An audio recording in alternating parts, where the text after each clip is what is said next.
హరే కృష్ణ కృష్ణ కృష్ణ హరే హరే, హరే రామ రామ రామ హరే హరే.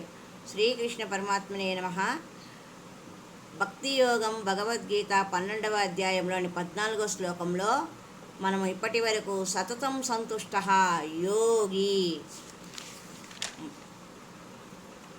యథాత్మ దృఢ నిశ్చయ అన్న 4 పదాలను తెలుసుకున్నాం. 5వ పదమైన మయ్యర్పిత మనోబుద్ధి అనే విషయాన్ని తెలుసుకుందాం. తన మనోబుద్ధులను ఎవరు భగవంతుని యందు సమర్పిస్తారో వారే భగవంతునికి ప్రియులైన భక్తులు. ఆలోచనలన్నీ భగవంతుని యొక్క రూపం, గుణగణాల చుట్టూ తిరుగుతూ ఉండాలి. బుద్ధి భగవతత్వాన్ని విచారణ చేస్తూ ఉండాలి. అప్పుడే మన మనోబుద్ధులు పూర్తిగా భగవంతునికి సమర్పించినట్లు. నదులన్నీ ఏ ప్రకారంగా ప్రవహించి తటాలను సముద్రంలో దూకి ఆ సముద్రంలో కలిసి సముద్ర ఆకారంగా మారిపోతాయో అదేవిధంగా భక్తుని మనోబుద్ధులు భగవంతుడిని స్మరించి తటాలున భగవంతునిలో పడిపోయి భగవదాకారంగా మారిపోవాలి. సముద్రంలో పడిపోయే నదీ ప్రవాహాన్ని ఎవరు ఆపగలరు?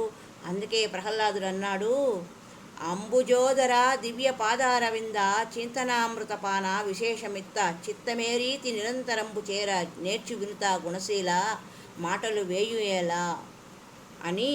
అలా ఎవరి మనోబుద్ధులు నిరాటకంగా పరమాత్మలో చేరిపోతాయో అట్టివాడే నాకు ప్రేమైన భక్తుడు అంటున్నాడు భగవానుడు.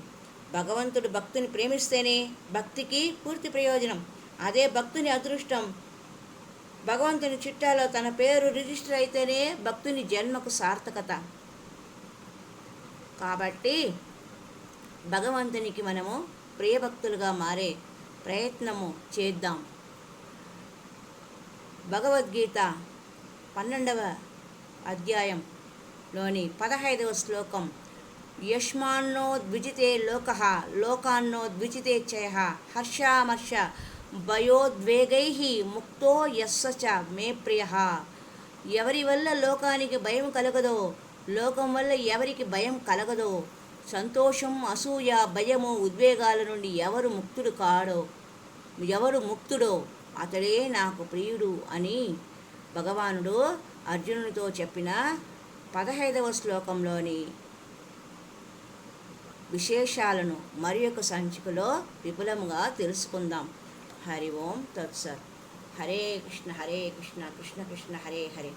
హరి ఓం తత్సత్.